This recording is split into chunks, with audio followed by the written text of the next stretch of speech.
Hello नमस्कार, कैसे हैं आप सब? उम्मीद करता हूँ बहुत अच्छे होंगे। चलिए सब लोग जुड़ जाइए भाई, बहुत सारे मैसेज आ रहे हैं वन कैंडिडेट वन रिजल्ट को लेकर के।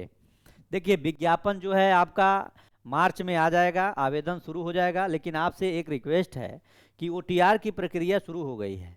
और मैं आज सोच रहा हूँ कि आज आप लोगों को ओटीआर कैसे कैसे करना है, इन सभी बिंदुओं पर मैं आप लोगों से जुड़ूं और एक एक करके पॉइंट बाय पॉइंट आप लोगों को मैं बता दूं कि कहाँ से क्या क्या चीज़ें भरनी है, क्या चीज़ें आपके लिए कंपलसरी है, क्या चीज़ें नहीं है। क्योंकि बहुत से अभ्यर्थियों में ये मतभेद है कि कैसे कैसे इसको भरा जाए। बहुत से लॉगिन करने पे ऑलरेडी रजिस्टर्ड भी बता रहा है, तो बहुत सारी चीज़ें हैं। फिलहाल उसको हम लोग देख लेंगे, लेकिन सबसे महत्वपूर्ण बात है कि जो बीपीएससी टीआरई 4.0 जिसमें 46,000 वैकेंसी की जो बात कही जा रही है, उसमें लगभग अब 52,000 प्लस वैकेंसी देने की संभावना है।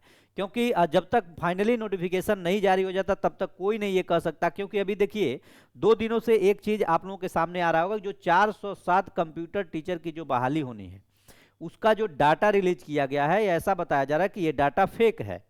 इसमें सीटों की संख्या और भी है, क्योंकि उसके वजह से अब ऐसा लग रहा है कि जो डाटा आप लोगों को दिया जा रहा था, जो पेपर के माध्यम से डाटा आप लोगों के बीच में आ रहा था, जिसमें 11th-12th में देखा जाए तो ज्योग्राफी की सीट नहीं है, आपका सोशियोलॉजी की सीट नहीं है, तो इन सब से कंप्यूटर साइंस की तो इस तरह से अब बहुत सारे ऐसे सब्जेक्ट हैं जिसमें सीटों की संख्या नहीं दर्शाया गया है। तो उसको लेकर के अभ्यर्थियों में था। लेकिन आपको मैं बार बार कहता हूं कि जब तक फाइनली नोटिफिकेशन न जारी हो तब तक आप लोगों को ये सोच करके, ये मान करके कि मेरी सीट नहीं है, मुझे नहीं पढ़ना है, तो ये तो समझिए कि ये गलत होगा, आपके लिए गलत होगा। और जो लोग बता रहे हैं कि सीट नहीं आएगी, वो लोग तो महान है भैया, मैं हाथ जोड़ रहा हूं, किसी को दिग्भ्रमित करने की आवश्यकता नहीं है। अब हम बात करते हैं वन कैंडिडेट वन रिजल्ट। चूंकि हमारे वहां आपको पता ही है कि कल से जो बैच शुरू हो रहा है, ध्यान दीजिएगा, मैं आपको एक सेकंड के लिए मैं बता दूं। और इसी के माध्यम से बहुत से अभ्यर्थियों के बीच में ये मतभेद है कि सर अब इसमें हम लोग करें तो क्या करें। अब समझिएगा, यहाँ ये जो बैच हमने शुरू किया था 23 तारीख से इसका संचालन हो रहा है, यानी ऑनलाइन फी इसका ये बैच ऑन जो है, ये आपका जो मिशन एप्लीकेशन है, मिशन आईएएस का, इसको स्कैनर को स्कैन करेंगे तो आप डायरेक्ट एप्लीकेशन पे पहुंच जाएंगे। ऑनलाइन 999 रुपया, ऑफलाइन जो है वो 4,999 रुपया की फी रखी गई है। अब विथ लाइव क्लासेस आपको मिलेंगे और आपका सिलेक्शन किट भी इसमें मिलेगा। यानी सिलेक्शन किट का मतलब ये है, ये वही सारे प्रश्न हैं जो आपसे परीक्षा में हूबहू टकराएंगे, ये वही, इसीलिए इसका नाम रखा गया है सिलेक्शन किट, जिसमें सभी सब्जेक्ट को, चाहे वो 1 to 5 हो, 6 to 8 हो, 9 10th हो, 11 12th हो, जो भी सब्जेक्ट है उन सभी सब्जेक्ट का जीएस प्लस सब्जेक्ट आपको इसी 999 रुपये में पढ़ाया जाएगा, विथ मटेरियल के साथ, यानी विथ सिलेक्शन किट के साथ। आपको कोई बुक और प्रैक्टिस सेट लेने की आवश्यकता नहीं होगी। तो जब इस पे अभ्यर्थी विजिट किया है और जब अभ्यर्थी यहां से जब जुड़े हैं, तो इनके मन में एक बहुत बड़ा सवाल उत्पन्न हुआ।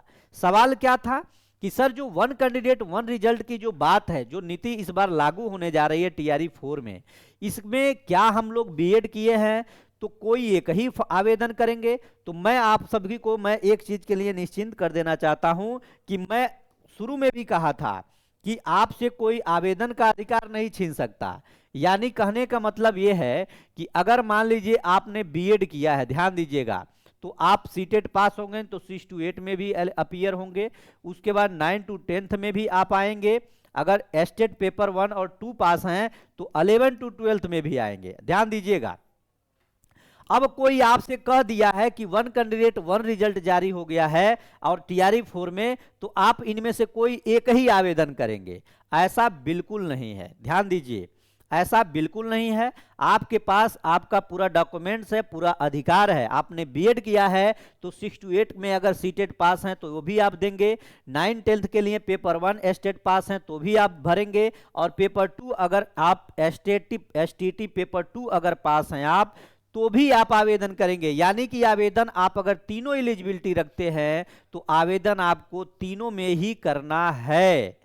ऐसा नहीं है कि कोई एक ही आवेदन करना। फिर मैं बता रहा हूं कि आपको तीनों में आवेदन करना है, और आवेदन तीनों में करेंगे, परीक्षा भी देंगे तीनों, लेकिन जब आपका रिजल्ट आएगा उस समय इस नीति में कुछ ऐसा आपको फॉर्म भरवाया जाएगा या फिर आपको इसमें कुछ प्रेफरेंस दिया जाएगा जिसके माध्यम से आप जिसमें भी नौकरी करना चाहते हैं, जैसे 9-10 में करना चाहते हैं तो 9-10 को आप चुनेंगे, 11-12 में करना चाहते हैं तो 11-12 में आपका रिजल्ट जारी हो जाएगा, 6-8 में करेंगे तो 6-8 में आपका रिजल्ट जारी हो जाएगा। लेकिन अभी अगर कोई आपसे कहे कि आप वन कैंडिडेट वन रिजल्ट का पालन करते हुए केवल एक ही किसी में फॉर्म भर सकते हैं, तो ऐसा कभी मत करिएगा और इस गफलत में मत रह करके केवल एक आवेदन करिएगा। आप लोग इसको बहुत भली भांति अच्छे से समझ जाइए मेरी बातों को, फिर भविष्य में कभी आप ऐसी गलती न करें, इसलिए मैं सोचा कि आपको पहले से ही सतर्क कर दूं। अभी ओटीआर की प्रक्रिया शुरू है, ओटीआर आप लोग कर लीजिए और ओटीआर फाइनल होने के बाद, चूंकि ओटीआर पे क्या क्या दिक्कतें आ रही है इसको मैं आज आप लोगों को सारी चीजें बता दूंगा। और रह गई बात वन कैंडिडेट वन रिजल्ट की, तो यही सत्य है, इसी सत्यता के साथ आप लोग फॉर्म भरिएगा और आप आवेदन करने के बाद तीनों में अगर आप अपीयर है तो तीनों में आप लोग फॉर्म भर के परीक्षा दीजिएगा। अगर आपका तीनों में रिजल्ट हो जाता है तो जो आप इसमें चुनेंगे या जो आपको सरकार के द्वारा अगर हायर क्वालिफिकेशन पे जो आप पात्रता रखते हैं उसी का आपका एक रिजल्ट जारी होगा, बाकी 2 रिजल्ट आपका न जारी होगा तो आपके जो पीछे वाले जो कैंडिडेट हैं उनको वहां पर उसका मौका मिल जाएगा। और इस तरह से जो सीटों की संख्या जो आपकी 52,000 आने वाली है, ये पूरी की पूरी सीटें आपकी इस बार भर जाएंगी, क्योंकि आपको पता है टीआरई 3 में लगभग 27,000 सीटों की संख्या इसी के वजह से खाली रह गई। जैसे मान लीजिए कोई कैंडिडेट 6-8, 9-10, 11-12 तीनों में फॉर्म भरा, उसका 11-12 में नहीं हुआ और 9-10 में 6-8 में दोनों में हुआ, तो 9-10 ज्वाइन कर लिया और उसका रिजल्ट 6-8 में भी अंततः दिखाता रहा और वो फाइनल वैकेंसी हो गया, उसमें ज्वाइन कर लिया, ये सीट उसका उसी तरह रुक गया और न पीछे वाले कैंडिडेट को लाभ मिला न उसको लाभ, न वो लाभ लिया उसका, तो इस तरह से एक सीट खाली रह गया। इस तरह से 27,000 सीटें खाली रह गए।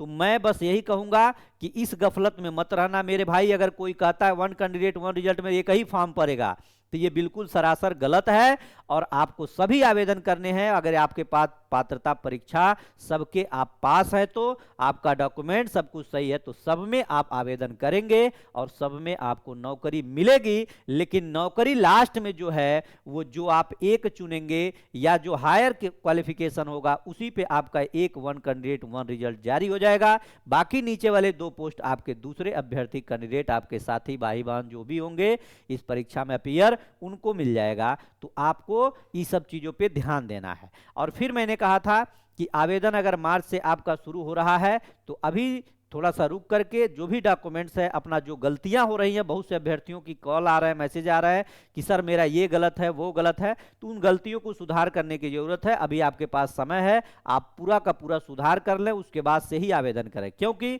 ये टीआरई 4 जिंदगी के अंतिम संघर्ष को लड़ने का मौका दे रहा है कि आप इसी बार लड़ करके और नौकरी ले लीजिए। भविष्य में क्या होगा कोई नहीं जानता, टीआरई 5 आएगा कि नहीं आएगा, लेकिन टीआरई 4 अगर मिला है तो कंपटीशन तो टफ है। अच्छे से पढ़िए, बढ़िया से पढ़िए, अच्छे लोगों के मध्य रख करके पढ़ाई करिए, भीड़ का हिस्सा कहीं बन करके अपना जीवन बर्बाद मत करिए।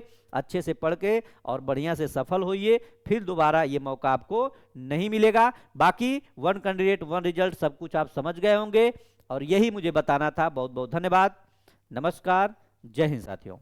और जितने भी नए साथी हैं प्लीज चैनल को सब्सक्राइब करके शेयर कर दें। बहुत ही महत्वपूर्ण और एथेंटिक जिस न्यूज को आपने सोचा होगा अपने मन में अपने दिमाग में, वो सारी जानकारी मैं आपको आप तक मैं पहुंचाने की कोशिश करता हूं। अगर आपका कोई सवाल होगा तो आप जरूर कमेंट बॉक्स में कमेंट करिएगा, मैं उसका रिप्लाई जरूर दूंगा। बहुत बहुत धन्यवाद, नमस्कार, जय हिंद।